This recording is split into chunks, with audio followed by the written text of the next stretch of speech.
कई साल लग जाएंगे सुनाने में, फिर भी कुछ कुछ बताता हूँ।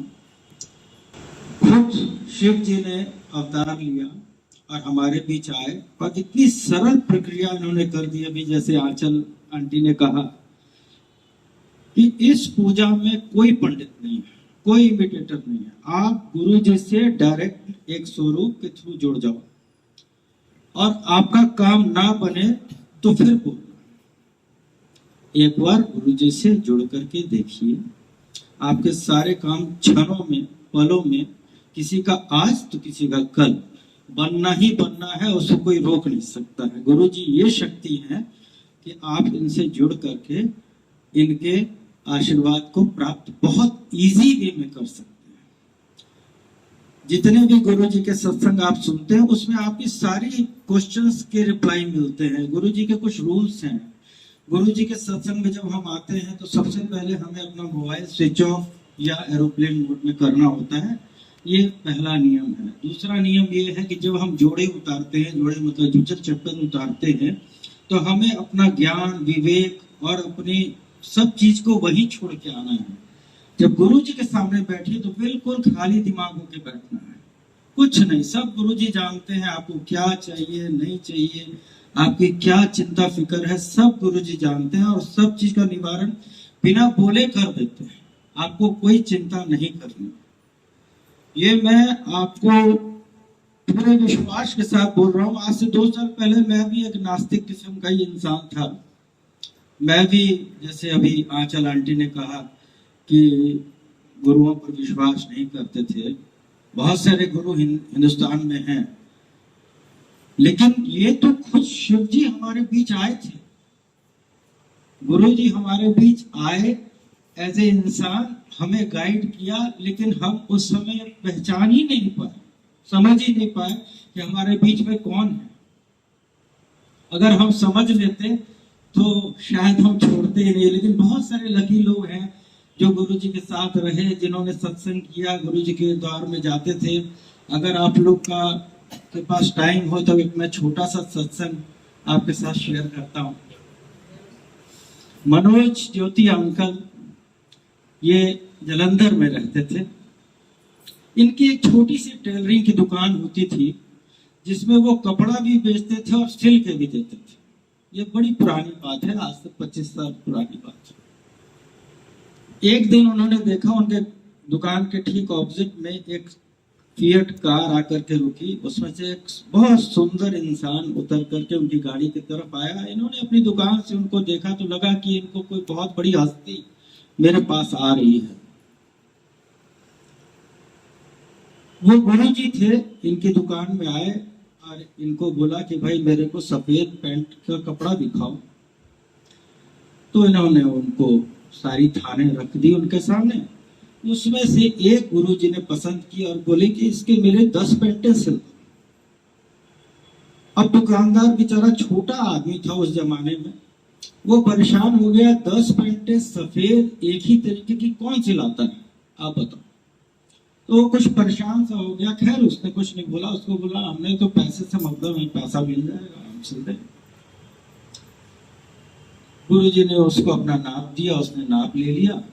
नाप देने का उसने पूछा आपका नाम क्या है, तो उन्होंने कहा गुरु जी। तो उसको थोड़ा आश्चर्य हुआ कि ये क्या है। उसने दोबारा से पूछा, शायद उसको समझने में कुछ गलती हुई, तो उन्होंने फिर कहा गुरु जी रहते कहाँ हो।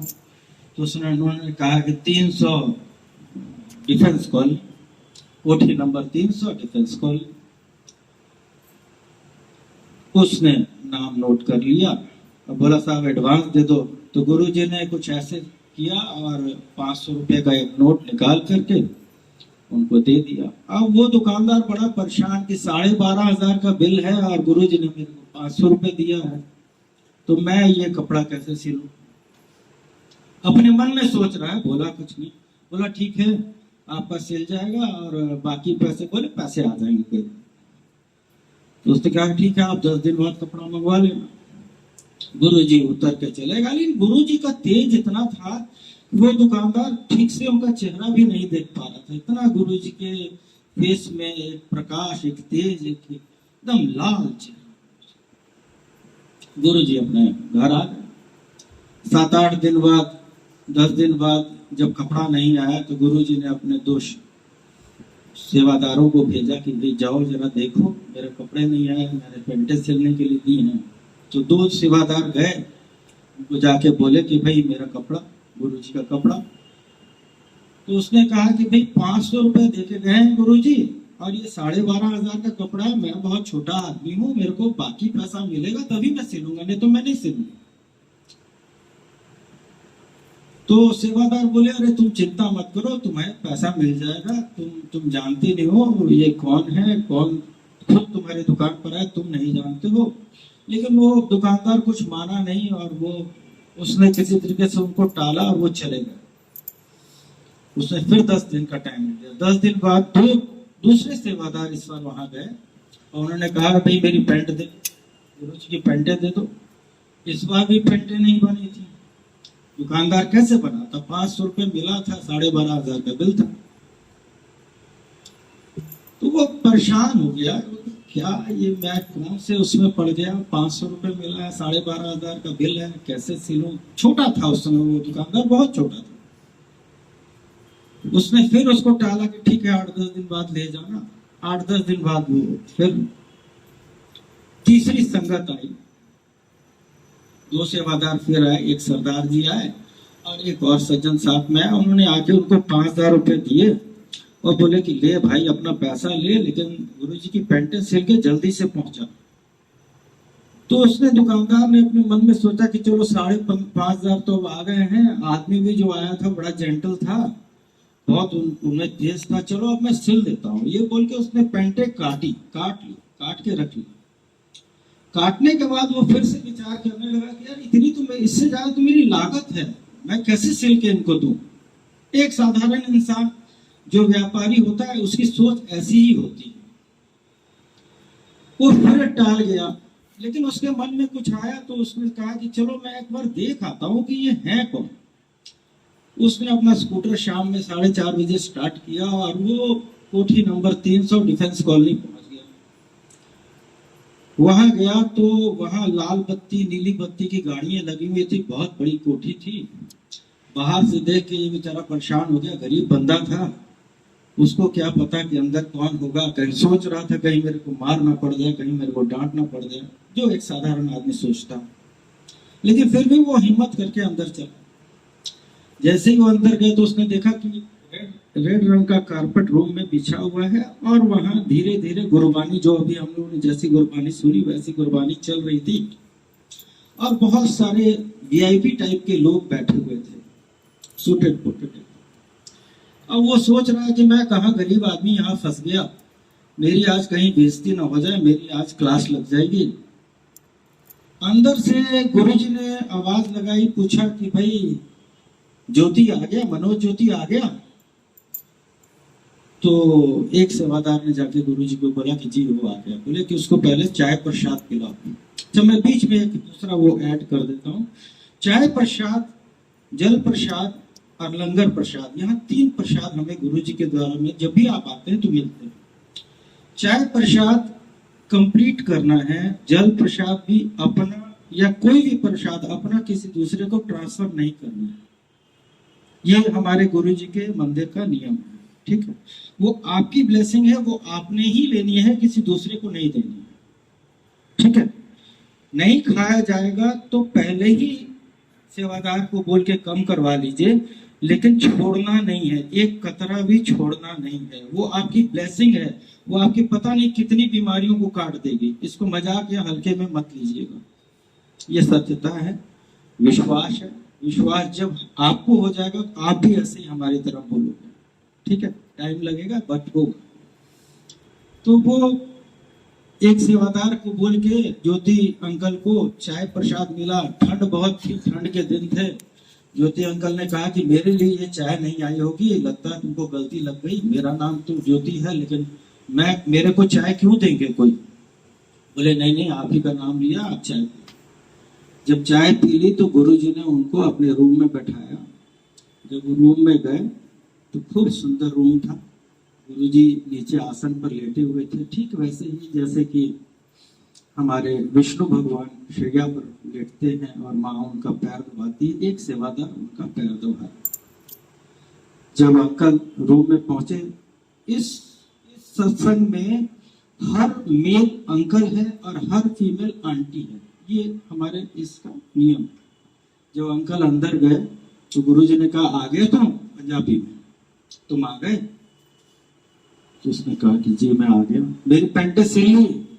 अब इसने डर के मारे बोल दी, जी सिल दी। सिली तो थी नहीं, काट के आया था। तो गुरुजी बोले 4:30 बजे तू पेंटा कटियां, 4:30 बजे तुमने पेंटें काटी और अपने टेलर को दी, सिली कब? उसके बाद तू यहाँ आ गया, तेरे को पता कब? बोला जी गुरुजी आप तो, वो समझ गया कि ये कोई सुपर पावर है, ये साधारण इंसान नहीं है। उनका तेज इतना था कि उन्होंने जब उसको अपने पैरों की तरफ बैठने के लिए कहा तो वो पैरों की तरफ नहीं बैठ के बल्कि गुरुजी के पास आके बैठ गया। और उस समय जो एक सेवादार वहां सेवा कर रहा था, गुरुजी ने उसको उस रूम से निकाल दिया। उस समय उनको लगा कहीं ऐसा ना हो कि मेरे को लात मारे। उन्होंने कहा कि मेरे सामने बैठ जाए गुरुजी। तो उसको बेचारा गरीब दुकानदार सोचा कहीं ऐसा ना मेरे को लात मारे और बाहर जो लोग बैठे हैं उनसे मेरे को मरवाएं, पता नहीं मेरी आज क्या बेइज्जती होने वाली है। मैंने तो सिला नहीं, अंदर तो उसके चोर था। बट गुरुजी ने उसको कहा कोई नहीं, तू बना दे, तेरे पैसे मिल जाएंगे, तो पैसे की चिंता ना। उसके बाद उसने कहा कि जी मैं बना दूंगा। उसके बाद वो वहां से गुरुजी से इजाजत, उसको जाते समय गुरुजी ने कहा तू आते रहा कर। और जब वो गया तो उसने जाके पेंटें सिल दी। कुछ देर बाद गुरुजी के 2 सेवादार गए, उनको पैसा दिया और वो पेंटें लेके आ गए। ये सत्संग के बाद में ज्योति अंकल के साथ में बहुत सारे ब्लेसिंग्स गुरुजी ने दिए हैं। क्योंकि टाइम अभी आज इतना कम है, मैं सारे अगर शेयर करूंगा तो शायद रात के 8 बज जाएंगे। मतलब इतना सत्संग है, इतना अच्छा सत्संग है कि आपका मन नहीं भरेगा। इतना ही नहीं, आप अभी यहाँ आ जाओ, मैं और सौरभ अंकल यहाँ बैठे हैं, हम अगर आज यहाँ जिंदा हैं तो सिर्फ गुरुजी की वजह से। आप मानो या ना मानो, हम लोग ना कोई पंडित हैं ना पुरोहित हैं, आपकी तरह एक साधारण इंसान है।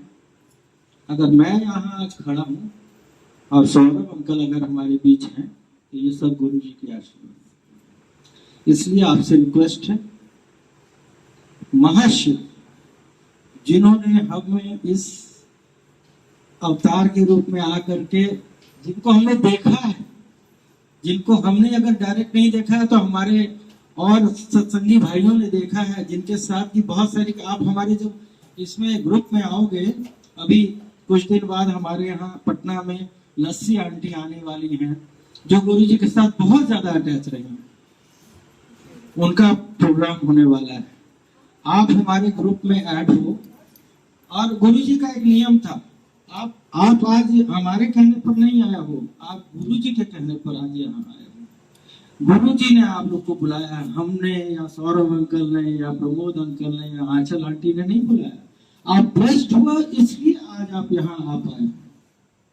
इस चीज को दिमाग में बिल्कुल बैठा लीजिए। गुरुजी जिसको ब्लेस करते हैं सिर्फ वही इस स्थान पर आ सकता है, साधारण कोई आदमी नहीं आ सकता। इसलिए मैं आप लोग का सबका शुक्राना करता हूँ। गुरुजी को मन में बसाइए और सदैव गुरुजी का शुक्राना कीजिए। गुरुजी हम लोग को ऑलवेज ब्लेस्ड करते हैं, ऑलवेज। अगर आपको कुछ बुरा भी हो रहा है ना तो वो समझे गुरुजी आपको काट रहे हैं। इस चीज को बिल्कुल दिमाग में डाल लीजिए।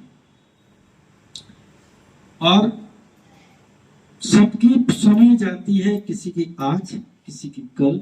ये आप जो शब्द आते हैं उसमें भी उधर सुन सकते हैं। किसी की कल आज बनती है तो किसी की कल बनती सबकी।